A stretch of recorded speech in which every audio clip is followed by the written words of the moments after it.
I used to be a trial attorney for State Farm. Snake Farm, as they know by most people, right? I was a trial attorney for a couple of years for them. Tried a couple of cases, so I know how they work. As soon as you file a bad faith complaint, it goes to somebody superior up top. They automatically put more authority on the file. So a supervisor starts reviewing the case. Actually, someone starts looking at it to see, hey, do you have a viable case for bad faith or not? And the truth is, those people do. You know why they do? Because it's the way the insurance industry adjusts these claims. And who do they hire? Right off the bat, who do they hire?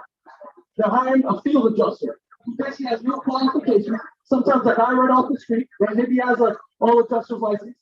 But I mean, this guy is paid by the insurance industry. A lot of times he's working for a firm that's had like a financial history with that insurance company. I mean, millions of dollars. Lozano adjusters, Crawford. I mean, I can name them. Can go on and on.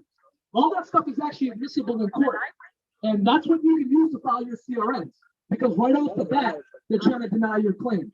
You see, the law requires that the insurance company is supposed to put the insured's interest above themselves, not the other way around. And the problem is, the way claims are being adjusted, it's the other way around. And that's what the CRN is for, this bad faith complaint. It really starts what's called a 60-day clock, right? So they have 60 days to respond to a bad faith complaint. If they don't and they expire, and they pay any money after, well, they just created a bad faith lawsuit. On top of the other lawsuit that you're suing them for the insurance company. So let's say they deny your claim, and you have an expired CRN. You can actually sue an insurance company twice and put a ton of pressure on them to pay you your money. And this is the first step. This is the first step right here. Guys, it's really simple. Listen up. It's really simple.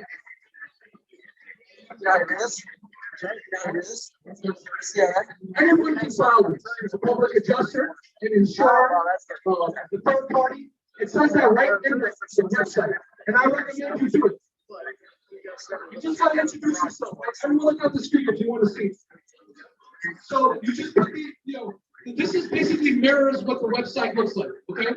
You put the complainant's name in, you put the insurance name in, you can put an attorney if they have one. If they don't, you can leave it blank.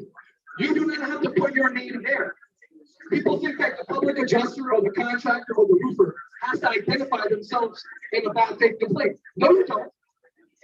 Where does it say that you have to identify yourself? It asks for who the insurer is, right? It asks who the complainant is. It doesn't have to be a public adjuster. It doesn't have to be a contractor. It doesn't have to be a roofer. This complaint is coming from the insured. As long as the insured is giving you permission to write it, please do. And I have public adjusters that I work with, Tyler, right there, Chris. If you're effectively able to use these, I mean, you're going to increase, the amount of money you get from these carriers, you're going to be scared. And I guarantee you, you're going to get a lot quicker results.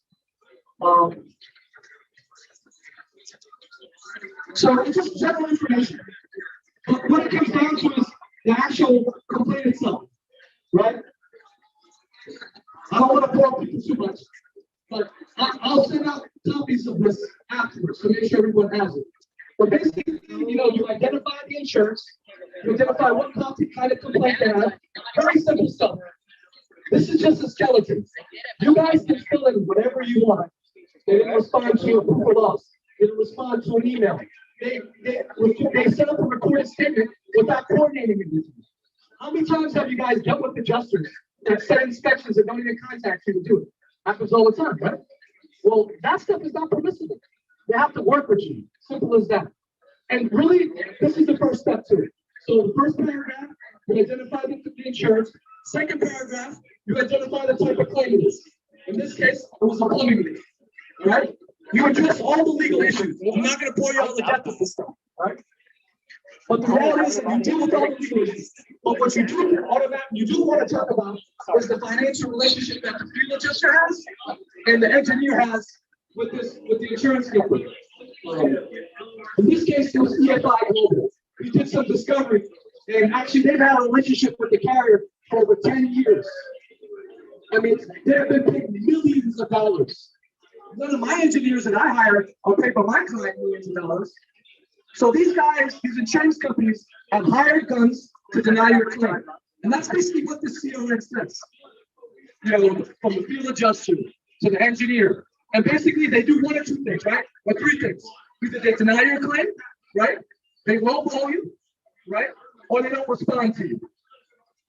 That's the step. That's your chance to file the CRM. That's really when you do it. And you add all the details that you need to add.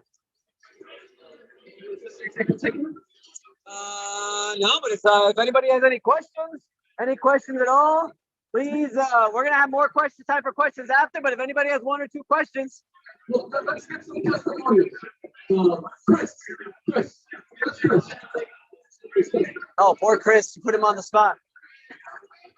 Hi, hey, Chris, hi. Chris, so have you been using CRMs often? Probably on 50 to 60% of my clients. Wow. And what has been the effect of using CRMs or bad faith complaints? I would probably say that, if I was going to send 50 to 60 claims to legal because I couldn't settle them, I would probably say I cut down 70% of that. By using CRM. So the CRM has made you a lot of money?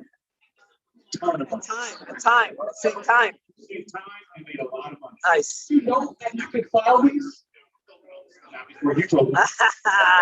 An attorney told you that file these, right? Attorney told me I could file. And have you had any pushback from insurance companies Well, when you file of these? course.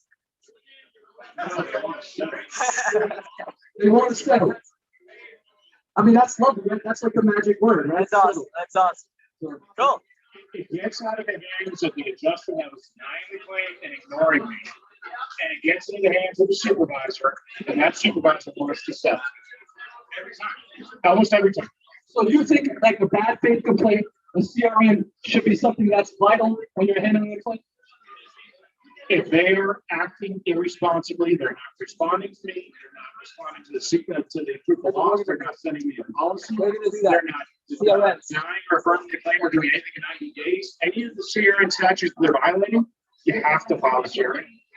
And the skeleton that I provided, this outline, right? Puts a pretty decent job of what we talk about, right? Yeah, it looks pretty consistent. You filled in the gaps, right? Whether they don't respond to emails, whether they don't respond to your proof of loss, all the things that you're doing. Correct.